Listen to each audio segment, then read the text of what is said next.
Funding for This Is Nashville comes from you, our listeners, and Music City Prep Clinic, Nashville-based provider for PrEP and offering comprehensive sexual health services in an environment designed to be safe, professional, and shame-free. Learn more at musiccityprep.org. I'm Blake Farmer, and this is Nashville.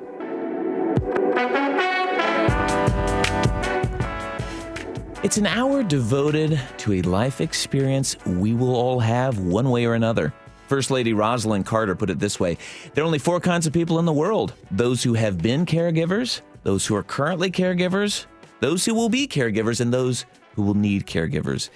And it's not nearly just about caring for an aging parent. In fact, it's those more complex caregiving situations that can get the least attention. But we're going to highlight the work that happens often out of sight. Grandparents raising children or caring for anyone with special needs, child or adult. We'll talk about resources for caregivers in Middle Tennessee, and we have some experts who'll help us take your calls later in the hour, so listen up, stick around. What sparked this conversation is a new PBS documentary that grew from the experience of actor Bradley Cooper. We'll start with a clip. Like most people, I didn't even think about caregiving until my father was diagnosed with cancer.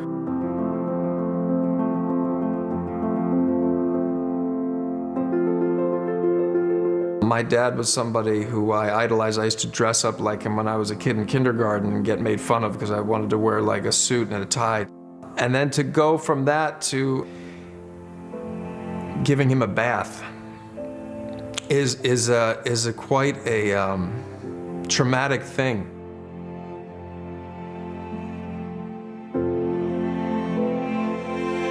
Everyone has a care story. Caring for our families is the most important and invisible work that we will ever do. Do you think we look alike? Here you go. Doesn't matter who you are, where you live, what you do, where you come from, you need care. How you feeling this morning? You good? And we have this invisible army who are essentially holding us all up as families and therefore holding the entire economy up.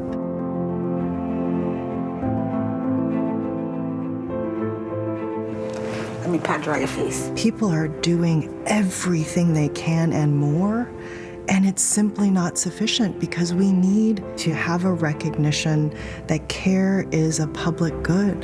So my dad is actually a medically retired Navy SEAL, and now he's like helping me just get stronger. I'm here caring for two sick people, which is definitely harder than anything I've ever done in my life. There's just this simmering crisis. Everyone is burning out, whether it's the care worker or the family member. Everyone is under extreme duress. I have reintroduced a credit for caring bill. It is for those that are caring for their loved ones. We're trapped in a caregiving crisis, within an economic crisis, within a healthcare crisis. Now, we have a once-in-a-generation opportunity to support all of our families and our caregivers too. It really is up to us. All of us can help raise the banner for caregivers. That's why I'm excited to partner with WIDA and produce this documentary. Together, with your help, we can make a difference.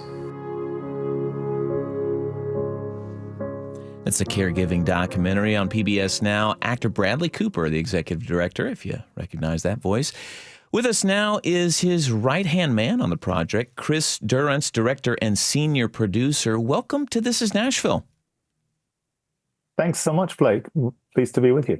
And LaTanya Turner joins us for this segment in the studio. She produced this episode. She also produces our Next Age episodes and hosted a screening and panel discussion on the caregiving documentary last week. Plus, she has her own caregiving experience. Thank you for lending your expertise, LaTanya. You're more than welcome. Glad to be here. And, looking at LaTanya, I forget, she used to be on TV. She's like such a natural here. We are streamed. We got bright lights on us because we stream this on YouTube now. If you'd like to join the conversation visually, it's also a great way to chime in on the conversation with a comment there at our the Nashville Public Radio YouTube page. It's youtube.com/@WPLN. And we'll also be taking calls later in the hour, so stay tuned. So, Chris, what drew you personally to this topic? I mean, you said yes to directing this film. Why?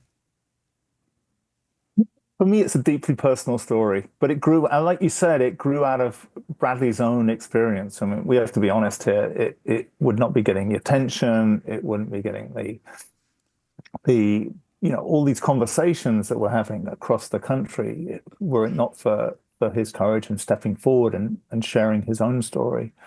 But for me, and for many on the production, once one person started talking about caregiving, we all raised our hands and we looked at our own situations. And like so many of us, realized that we too, even if we weren't necessarily identifying as caregivers, had caregiving stories. And so when this opportunity came, I leapt at it. I mean, it's a chance in a lifetime to tell one of the most important stories in America today. Well, you make a good point that I think a lot of folks don't see themselves as caregivers until you start talking to them, and that's what they are. LaTanya, you're nodding your head here. Is that what you found? Absolutely. It is. The realization doesn't come right away. Oh, I'm just taking mom to the grocery store, or, mom kind of got a burn the other day, so I told her I'd cook for her. And then before you know it, you're doing more and more. And it kind of happens so gradually, I think, for some people, especially with elder care, that you don't realize it until you're really deep in, and someone says, "You're a caregiver." And you realize you're spending half your week yes, giving care. Yes. Well, Chris, did this film, change anything about the way you see caregiving? Absolutely. I mean, for me, yeah, it's a bit like LaTanya was saying. For me, caregiving is everywhere and nowhere. It's in every family's life, and yet it's just disappeared from the public discourse. And so what we wanted to do was two things. Firstly, tell the story of how we got here. I think for many people who are caregivers, they find a system that is so complex to navigate, a mix of local rules, state rules, federal rules, depends on the person's condition, their relationship to you. I mean, even with all the time in the world and an advanced education, it's hard to navigate. But most people who are caregivers are fraught and frantic and hard up financially because of the pressures of the caregiving. And then they have to navigate this system. And so we wanted to tell the story of how we got there. And it's a story that starts with the Great Depression and the origins there that lead to the Social Security Act and the first nationwide care. And Chris... And second, sorry, go ahead. Well... I was just going to say, in watching the documentary, that was one of the things that impressed me the most, was that you gave it that context. And you used the phrasing disappear from the public discourse. And I think many of us didn't know there was a public discourse going back to FDR and post-World War II. And it's very interesting how the documentary shows how this country has really struggled with this issue and tried to support caregivers and failed repeatedly. I mean, absolutely. It's what we wanted to do was tell America's story, the story that we're all familiar with. That you mentioned World War II, also Vietnam, what happened in the 80s and 90s, Reagan and Clinton. Tell that story that so many of us are familiar with, but tell it through the caregiving lens. And it really, and for us too, because no one's really told this story before. For us too, it was really eye-opening. For example, to see in World War II how that revolutionized childcare policies. I mean, we really acted as a nation to support the women who went into the workforce in World War II because so many men crossed the Atlantic and the Pacific to fight that war. And it was an upheaval in the labor force. We realized we needed childcare and we stepped up. It's a story that very few people know. Vietnam War, likewise, that was a revolutionary moment in terms of care for people with disabilities. Again, a story that not many people know, but has changed the landscape around us forever. So yes, many steps backward, but also a lot of signs of progress. And to me, part of the beauty of telling the story, of weaving it together, was that it shows us that we, as the people of America, can write the next story. It's in our power to write the next chapter in our caregiving story. And there's a lot in the film about what we can do. And that, to me, was one of the most exciting parts of the storytelling. Can you talk a little bit about, are there any simple solutions? Because some of the stuff that you sort of think through seems like it would take an act of Congress literally. But are there simple solutions? I'm really glad you brought that up, Blake, because I think for a lot of us, we see what's going on at the state level, we see what's going on in DC, and there's a kind of a sense of powerlessness, a sense of, I'm just going to throw my hands up in the air and I don't know what to do. But in the case of caregiving, I would suggest to your listeners that there is actually a lot we can do. And I'm just going to tell you two stories that emerged from the film. The first is that many companies, most people here are going to be listening, are going to have some connection with a local employer. And all of those employers are going to have childcare policies. So if you get pregnant or are caring for a young child, it is perfectly fine to get support from, and many do get support from their employers to bring up that child if they have to go to doctor's appointments, if they take time off when they give birth, and so on. These are well-established policies. And Chris, by that, are you just saying that it's understandable when someone says, I've got to go pick my kid up, they're sick at school? It's totally understandable. Yeah. Now, say you have a parent with dementia, most people generally don't bring that up. Most companies generally don't have broad care policies. So I would encourage listeners to go to their employers and ask their HR departments, do you have a childcare policy? Or do you have a care policy, a general care policy? And the shift from a childcare policy to a care policy is a very, very simple shift. And you know what? It turns out all the studies show that it's great for the employers. It improves retention, increases morale. It's really a really great step to take for business reasons and because it's the right thing to do.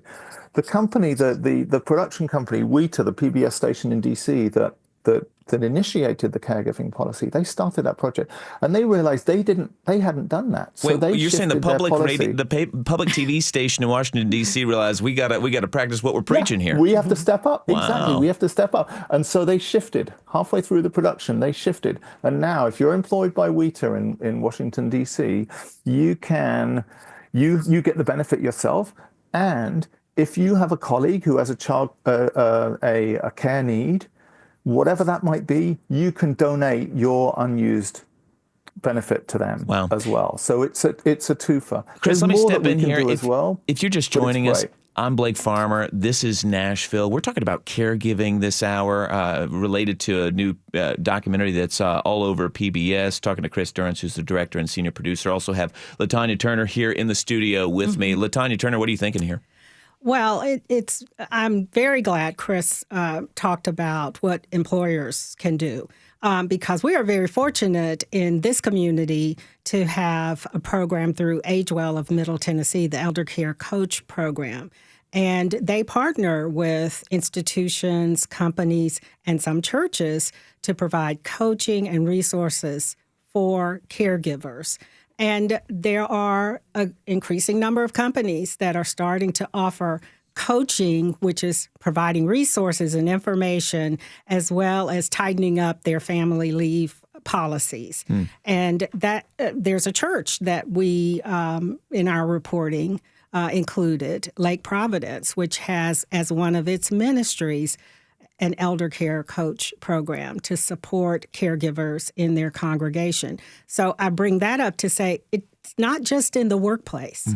It's in churches, even schools, colleges. There are college students, and we're going to talk some more about that later in the show, youth and young adults who are in caregiving roles. Well, Chris, our time is short, but so we hear your simple solution on a care policy rather than just a child care policy of an employer. Hit us with one more. Well, the other one you just brought up, schools and colleges.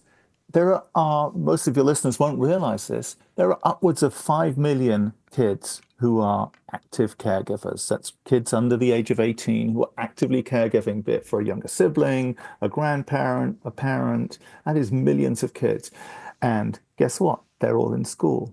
And guess what? Most schools do not have caregiving policies. They do not know who these kids are. And so this is a kid who is likely to show up late. This is a kid who might have to cut out early. This is a kid who may not be able to finish all their homework assignments on time. And so right now, these kids are getting punished, and they should be being supported. And so what I encourage listeners to do is ask get their schools to ask a simple question of their student body: are you a caregiver? And if they aren't, if they don't have a large number, then that's fine. You move on. But if they are, and Rhode Island is the first state that did that, they found that in some schools, 30 to 40% of their student bodies. Let that sink in. That means in a school of 1,000 kids, that is 300 to 400 kids are taking care of an adult that is in their life. Taking care. Wow. Or it may be a younger sibling. It may be that they have to walk a younger sibling to a bus stop and wait with them so they're not unattended, and then they get to school late. It may be as simple as that, but it may be a grandparent, it may be an adult.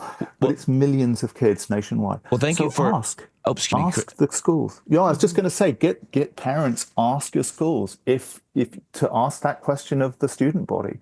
And if it's as bad as Rhode Island, in some schools in Rhode Island, then we'll start to do something about it. Again, doesn't need DC. It's something we can do in our communities. Well, Chris Durrance, thank you for kind of expanding our minds for how we think of caregiving, because that's what we're going to get at for the rest of the hour. Chris Durrance, who directed the new caregiving documentary with actor Bradley Cooper, and LaTanya Turner here to my side, my colleague, editor and afternoon host, also producer of many of our special projects on aging. Thanks for being with us. When we come back, we're going to be joined by 3 caregivers with very different stories, none caring for an aging parent, and their experiences revealed the gaps that exist and the support that's still needed. Later this hour, we'll also be taking your calls as we bring in some experts on resources that are available in Middle Tennessee, so stay with us. This is Nashville.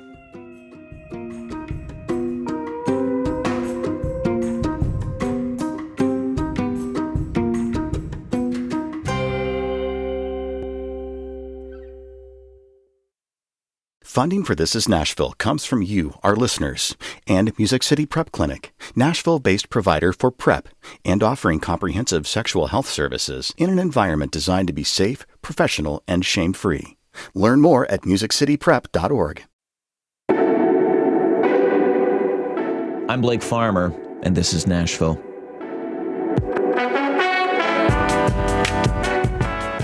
It's a special hour on caregiving, something we will all do or need, and there's a bit of a crisis at the moment. If you're not feeling it, just wait. You'll see. We all will.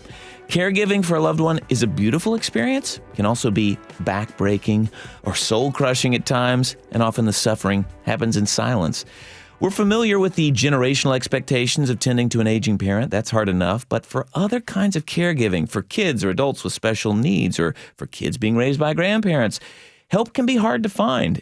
In Tennessee, for example, services for medically complex children exist until a child graduates from high school, but after that, parents may be largely on their own. Joining us are Sandy Ewing of Nashville, whose son is now 22, I believe, and still needs care every day. Aimee Luchterhand of Nashville, who has a 4-year-old daughter with special needs. And Tina Lemon of Hendersonville, who's now raising her grandchildren. Thank you all for being here and being willing to share your own caregiving journey.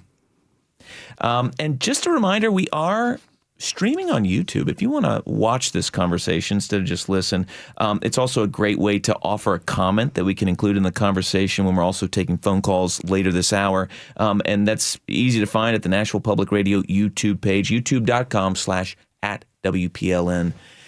So Sandy, you've described how carefully structured your mornings are. I wonder if you could sort of walk us through a typical day for you and Richard. Sure. It sort of depends on the time of the year. Really? So the school year is a lot more structured, as you can imagine. We wake up at 5:40 every morning. Richard is sort of programmed I guess, to wake up at that time. So usually he wakes us up. We don't really need an alarm, although we put it on anyway. My husband helps him wash up, get dressed, brush his teeth, etc. Well, I go downstairs, make his breakfast, get everything ready with his medications, which are legion. Really? And then he comes downstairs, inhales his breakfast because he's a 22-year-old, 6'4" young man, and takes his meds, puts on his backpack, and runs to the bus. Do you feel like you are? I mean, I assume at 22 he's still doing school. Mm-hmm. For one more year. One more year.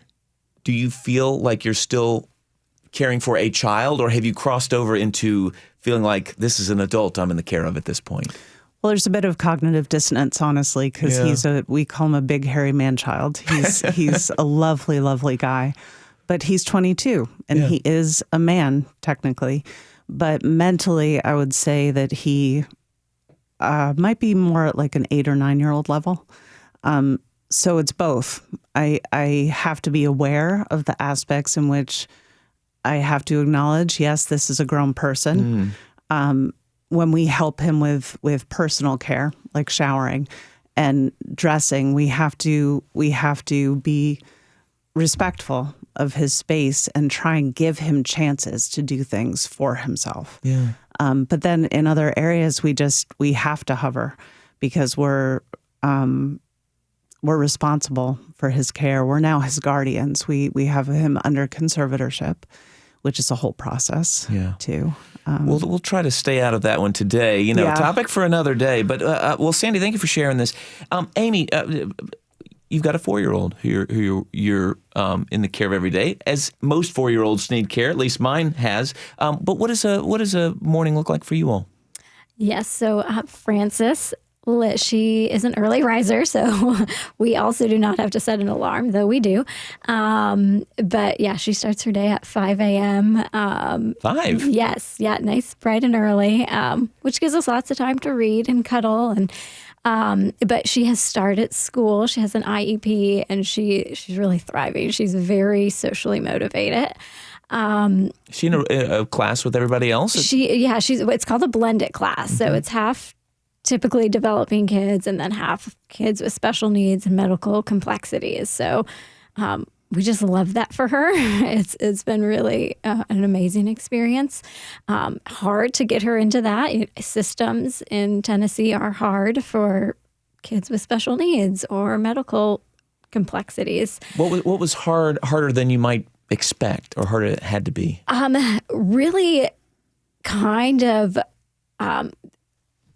like in the medical world, like anytime we're in the children's hospital, there's this great amount of respect. Every doctor, every nurse is like, you are the world expert in Frances. You know what's right for her. And they we're so supported there. I feel like going through the IEP process, it was these experts that sat with her for 15 minutes and then said, this is what she needs and this is how she's going to thrive. And this is with Metro Schools. Yes, An IEP, Individualized Education Plan. Yeah. So this is what any student who has some sort of special need would have, ranging from ADD to something else, correct? Correct. Okay. Yep. Any kind of medical complexity, anything that puts you out of the norm. Right. But we really had to advocate hard, and we did get an advocate to come alongside of us and help push the issue. It was a lot of meetings to say, this is what she needs. And, we worked hard and we advocated hard and got her what she needed. Why does she need an aide or something who's with her? She just needed to be in a school with a lot of supportive nursing, which we did not get her in at first. She needed to be in a school that was close to either our home or the children's hospital. Wow. And why is that? What does she need that could be so urgent? She has a very rare brain condition. And there's really, because it is so rare, there's no roadmap. And she could have pretty bad seizures or strokes with no warning signs. Wow. And for something like that, it's immediate intervention that is needed. So experts that can pick up like the tiniest little sign, that generally her signs are really small. And she just will either start to vomit or she's not talking so much. And then it ends up being, like a huge problem in the brain that needs immediate attention. So just being with experts who can pick up small things and being close to getting that care that she needs. Well, thank you, Aimee. This comment from Allison watching on the YouTube stream at the Nashville Public Radio YouTube page. I appreciate this episode so much. I have a 2-year-old son with a rare genetic condition, which has caused him to be medically complex. We're about to start the IEP process, and I'm anxious about it. So listening closely there to you, Aimee. Tina, let's talk a bit for you. Quite a bit different. You and your husband expected to kind of be enjoying grandparenthood at the moment in a traditional sense, but now you're raising 2 young grandchildren full time. What's that transition been like? Oh, well, it's very interesting. I'm 56. My husband is 59, and we were really enjoying our time here in Nashville, exploring, doing all the things that you do. Because you relocated from Ohio, correct? Yes. Okay. So we were doing all of that. And then last July, our youngest daughter had some mental illness and addiction issues, and we stepped in. And so it's different. Our Saturdays look much different. They start with swimming and then go to gymnastics and special lunch that they have to have after that, and getting up and putting them on the bus every day, and homework is a little challenging to do again after so many years. Our children are adults, so trying to do all of that again has been a little challenging. Yeah. How do the kids feel? I mean, are they entirely aware that their situation is not the norm? They are. 6 and 8, correct? Yes. In our situation, our daughter, the end of March, had signed over custody. And then 6 days later, she died by suicide. So they are aware that they're with us and we're the grandparents. And we go to other functions where other grandparents have custody of their children, so they know that they're not alone. One thing that we've done to be very intentional, because we didn't want to take away the fact that they lost their grandparents in this, and now we're just parents. So we do something I'm called Gram, and he's called Pops. And so we do Gram and Pops days. And we do that once a month, where they can choose any store, any place to go eat, anything they want to buy. And then we'll do the opposite month for Pops. But they've become very smart now. And so they'll say things like, can we have ice cream for dinner? Can it be a Gram move or a Pops move? And sometimes we do that because we want them to understand that we're grandparents too, and we're not just going to be their parents. Wow, that's so much complexity in what you're describing here. I'm so sorry for your loss. Thank you. Even though it means you have these beautiful children who you care for every day. If you're just joining us, I'm Blake Farmer. This is Nashville. We're talking to 3 caregivers, parents, grandparents. We also want to hear about your unique experience. What unmet needs have you seen as caregiving or as the recipient of caregiving? We're taking your calls starting right now. 615-760-2000 is the number to join us on air, and we welcome you to do that. You can also comment on the video stream at youtube.com/@WPLN. Someone with the handle Infinite Violence says, I want to say thanks to my sister and stepfather for caring for my mom in the last years of her life, my stepmother and siblings for helping care for our father, and my friends for caring for our friend with cerebral palsy. Thank you for that comment there on the YouTube stream. And yes, I think all of us, think of ourselves as caregivers. I wonder to this group in here who directly are caregiving, some of you are sort of just, well, you're parenting is what it sounds like. But when did you take on the mindset of like, I'm a caregiver. This is not normal parenting. Aimee? The older Francis gets, the more it becomes kind of clear, like we are caregivers. We don't, we do play dates with other friends and they all let the kids go out. And my husband and I are like, we're with Francis all the time. We are ready to catch her. We're ready to help her climb something or... You're not going to sit over and chat while the kids correct, play. Where they go right off and play. One of us is with her 24 hours a day. Wow.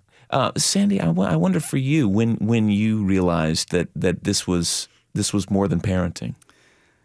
When Richard was almost 7 months old, he had his first bout of seizures called infantile spasms. And those shut down all speech. Every day that passed by, we knew he was getting more and more damage to his brain.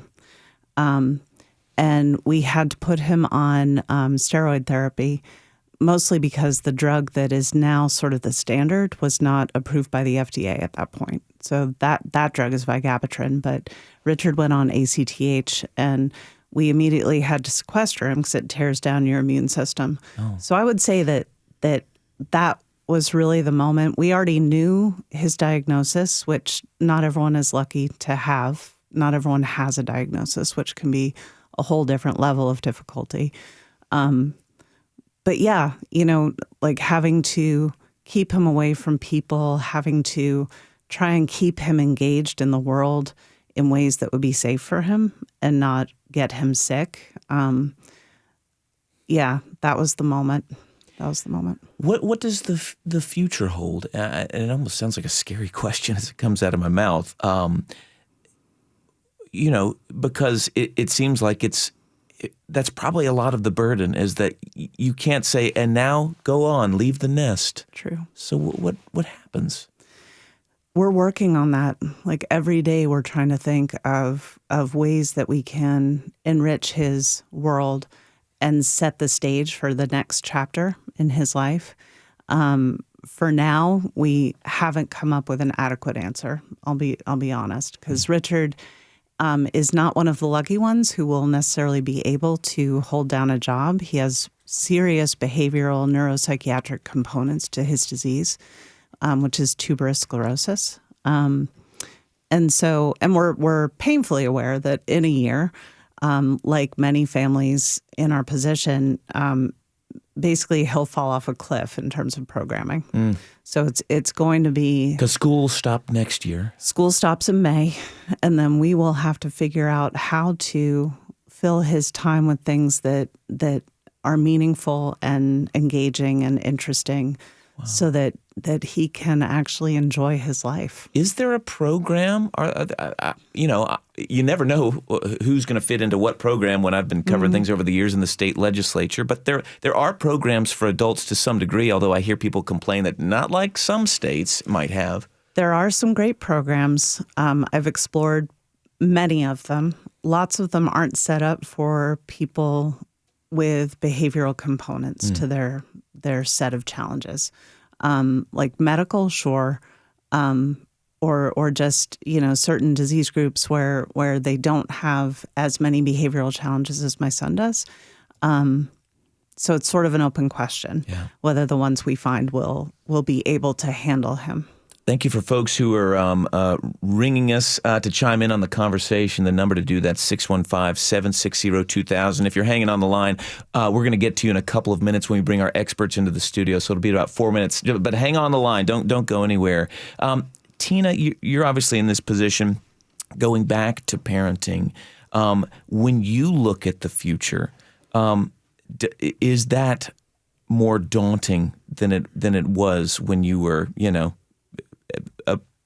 in the first time around? So we actually try not to look into the future. Yeah. We really just try to day by day, week by week, and make sure the kids have everything they need.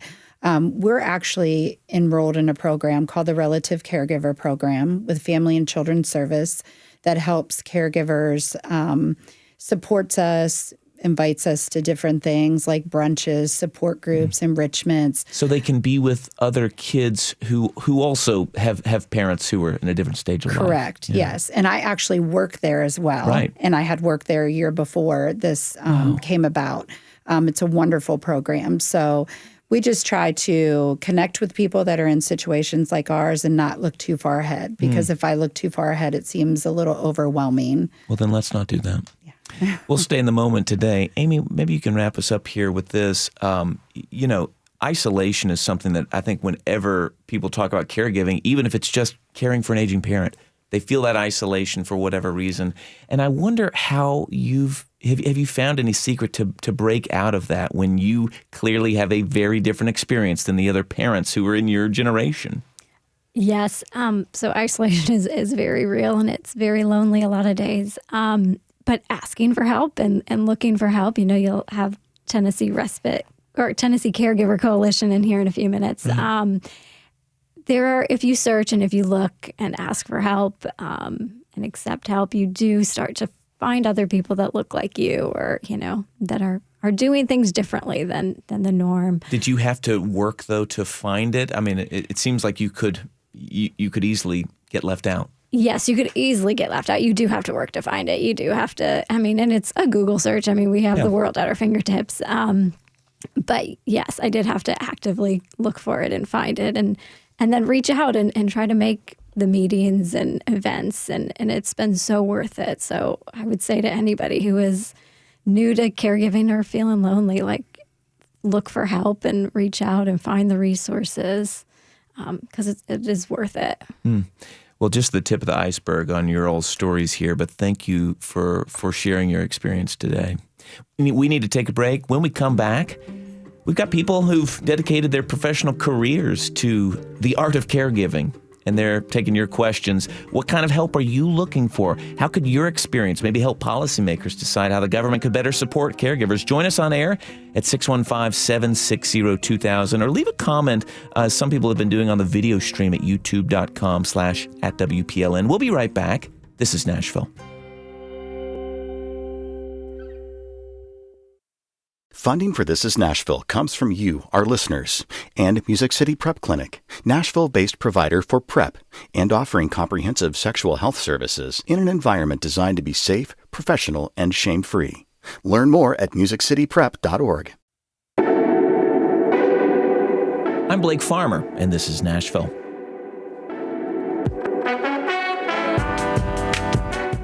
As part of the Well-Beings Project and the PBS caregiving documentary that has us talking today, there's this opportunity to share your story. We've got a link to submit a video about your experience on the show post for today. That's something you might do later. Right now, we invite you to call and join us on the air to talk about your experience caregiving, or what you'd hope to see for support for caregivers. 615-760-2000. You can also comment on the video stream at youtube.com/@WPLN. All right, as caregivers, what do you really need? As someone who's in need of caregiving, what's helped you? We want to hear from you. So that number is 615-760-2000. Joining us, our panel of experts, Dr. Phelan Lewis, researcher for the National Alliance for Caregiving, also Assistant Dean of Student Affairs for Vanderbilt's Nursing School. Welcome to This is Nashville. Thank you so much for having me. And Dr. Megan Schwalm, President and CEO of the Tennessee Caregiver Coalition. Welcome. Thank you. Glad to be here. All right. So we may just go straight to the phones because people have been hanging on for a moment. And if you want to join them at 615-760-2000. But Susan, you're in Murfreesboro. You're on This is Nashville. Welcome. Thank you. Thank you, Blake. I appreciate you taking my call. Well, what's your experience? My experience is that when my dad was 85 years old, I was living in Oregon, and one night I got a call. He was in Ohio from the VA hospital, and he'd had a stroke. So I had to, it was Christmas time. I had flew home, and by the time I got home, he was still in the hospital, but he was very argumentative. He swore he never had a stroke. There was nothing wrong. They brought him there. He didn't want that. It was the first time I'd actually seen the dementia increase to a point that was almost unbearable. So I packed up and went back home to Ohio to take care of him, and I took care of him for the next 5 years, and it was pretty much a nightmare. Wow. But it was so wonderful to have the VA, because the VA hospital had wonderful doctors in Ohio. They were very helpful, and I lived in a community where they actually had people to come to the house and give us, they would test him, and then they'd give us all kinds of ideas of things to do for him, but he was sort of beyond that. Yeah, Susan, thank you for sharing this experience, and we're going to discuss it right here. I appreciate you sharing this because, Megan, I'm wondering, with the Tennessee Caregiver Caregiver Coalition. How much of your all's work is folks dealing with people who have dementia or Alzheimer's and just they're going to need somebody with them most 24 hours? Yeah, about 50% of the families that we serve are caring for a relative with Alzheimer's or dementia who need round-the-clock 24-hour care. And so we provide them with services like respite reimbursement vouchers to pay for respite so they can get a break from caregiving. We also have a senior volunteer program where we take able-bodied seniors and they go and provide companionship to the person with Alzheimer's while at the same time providing a break for the caregiver. Yeah. Well, I'm wondering, Phelan, is this something that, is this what dominates any conversation about caregiving, like how to handle aging folks with dementia? Yeah, absolutely. You are speaking my life. I'm actually taking care of my mother who had a stroke in the pandemic and also my grandfather who has dementia and Alzheimer's. So the agitation, the paranoia, the personality changes, all of that, I completely am familiar with, and it completely changes your world. I can really only echo what Dr. Megan suggested. Like, you want to make sure as a caregiver that you have the time and the space available so that you can vent. You can turn to someone who's walked through the road before you, turn to someone such as the support groups offered by the Tennessee Caregiver Coalition so that you can have some time for yourself and you do have other people you can lean on who understand exactly what you're going through. Phelan, I wonder though, is respite practical? Like, maybe this question is for you as a caregiver. In other words, I'm thinking of my own mother who...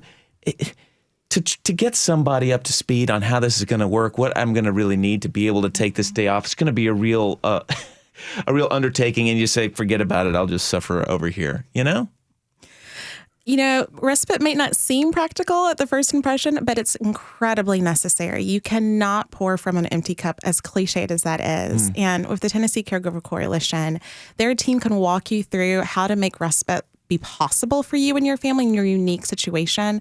I have been a benefit of the respite vouchers, and you need that time to take a break, recharge, and restore yourself so that you can be there for your loved one. Let's take another phone call. Roy, you're on This is Nashville. Hello, how are you? I'm doing all right. What's your story? Well, I'm from Nashville, Tennessee, and I was actually at the caregiving event just last week. Oh, really? With LaTanya doing the panel? Yeah, it was great. It was a fascinating event. Really enjoyed it. Everybody there was great. All the speakers. I ended up talking to a few of them, and just brilliant people, and it was really educational. But I know I'm short for time. But my story is that I was a caregiver for 11 years by myself, taking care of my mom and my dad partially before he passed away. And my entire 30s, that's what I did into my 40s. And it was just brutal. Were you working at the time also? I mean, you were holding down a full-time job as well? No, I had a career working in film and TV, and then I had to quit that career. After my dad died in 2009, I pretty much put that on hold. Then I just put my life on hold just to take care of, my mom the entire time, because she just had everything going.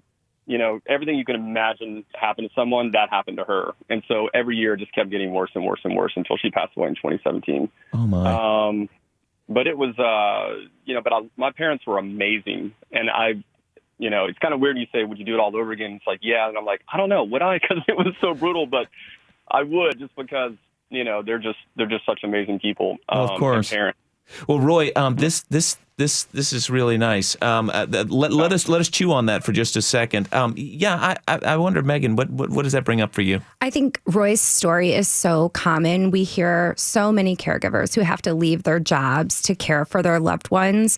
Part of that is because we have a tremendous workforce shortage right now of people who provide home health care services. So it is very challenging to get someone else to come in and provide those services. And so we see a lot of caregivers having to leave their jobs and provide full-time care for loved ones. And, then that leads to the conversation of all of the cuts going on right now federally and what that means with, work requirements for SNAP and Medicaid and what that will mean for caregivers who have to stay home and provide care for their loved ones. Yeah. And Roy, if you're still on the line, is my understanding that you have a podcast that maybe is about caregiving, or maybe it's something else? Yes, I'm glad to talk about that. There's a podcast right now that's we launched a few weeks ago, and it's called The Gray Take, Grey, and it is about aging parents and caregiving. And gray, so as in hair. And MB, and we talk about our stories, and we interview a lot of people, and so it's providing resources, and we want to build a community, just like what you're doing here, and just like what we did last week at the event, to help people that are out there, people that can connect to us and relate to what we went through, and just provide, a helping hand in some sort of way. So it's really nice to give back and try to help people like, hey, this is what I did wrong, and I want to help you to make sure you don't make my mistakes. Well, you've certainly shown that you've had the experience, Roy, and the battle scars to prove it. I really appreciate you chiming in here. So thank you, Roy. Yeah. We'll go to another call. If you'd like to join us on air, the number is 615-760-2000. People are also commenting on the YouTube stream, which is great. Join them there if you want to drop a comment. We'll share it here on the air. That's at youtube.com/@WPLN. Elizabeth, you've been on the line waiting patiently. Thank you. What's your story? Hi, my name is Elizabeth, and we have a 50-year-old son who has schizoaffective disorder ever since he was in his early 20s. And I couldn't leave my job, but he had multiple hospitalizations. But we found instead a mental health co-op, the outpatient, and a group home where he could be. But the shout out is to your show for having this about caregiving. Even though someone's not in your home, it still is being watchful in caregiving. And we go to the National Alliance on Mental Illness, or the NAMI Davidson County groups for parents who have loved ones with mental illness. And that's a very special group to be in. Phelan, what's that experience like for folks who, are caregivers, even though it's not under their roof? Yeah. So we always say you are a caregiver whether or not you live with that person that you're taking care of, or whether you are caring at a distance. The contributions that you make to your family are invaluable, and the contributions that you make to our society are worth billions of dollars in care. So know that if you are caring at a distance, we recognize that you may experience higher rates of isolation, and you need more support yourself because of the different nuances to being away from the person that you care for. So definitely, I'm sending all strength and power to you. I hope you feel it. Elizabeth, thank you for chiming in here. Let's work in one more phone call from Smithville. Bob, you're on This Is Nashville. Hey, sorry, I just turned out my navigation. I'm pulling over right now. Well, thank you for doing that. We want you to be safe. But tell us what you've got going on. My brother was autistic. We didn't know it at the time, and there was really not a place for him to fit in. It was right on the borderline of special ed. And my parents created a school out of our church, and he went from there to various other places and finally graduated from Hillsborough High School, I guess, in the special ed program they had. I'm not real familiar with that, but the big challenge, and he lived at home up until that time, was after he graduated from high school, and you'll hear that from other people that have had children like that, because that's, when the support is. And so he went to live with my uncle, who was single, and my uncle wasn't very strict about what, he could come and go and do what he wanted to, and he worked some menial jobs, but the problem was that he was a young man, and young men have hormones. But that basically led to him going to strip clubs, which was his downfall, and he contracted AIDS and died at 94 at the age of 33. Well, Bob, you bring up such a tragic story there, but it raises a good point about after school age, and I wonder, Megan, if you can close us out just with what folks can do after the support kind of falls away. Yeah, it's such a challenge. After high school is done, there is a huge cliff when you're caring for kids with disabilities. I myself have a 15-year-old with autism and a variety of other diagnoses, and really really am starting to think about what happens in 4 years. And there aren't a lot of good options out there. There's definitely not a lot of options. We have been talking about possibly having to leave Tennessee just because, there's a huge lack of services here in particular. So yeah, there's a cliff there, and it's challenging. Even for those in the know, it is a very real thing sitting out there, and as we've learned today. Thank you so much for folks' engagement on the YouTube stream, here on the air, to Phelan Lewis of Vanderbilt's Nursing School and with the National Science for Caregiving, doing research there. Dr. Megan Schwalm as well from the Tennessee Caregiver Coalition. Dr. Lewis, Dr. Schwalm, thank you for joining us. Thanks for having us.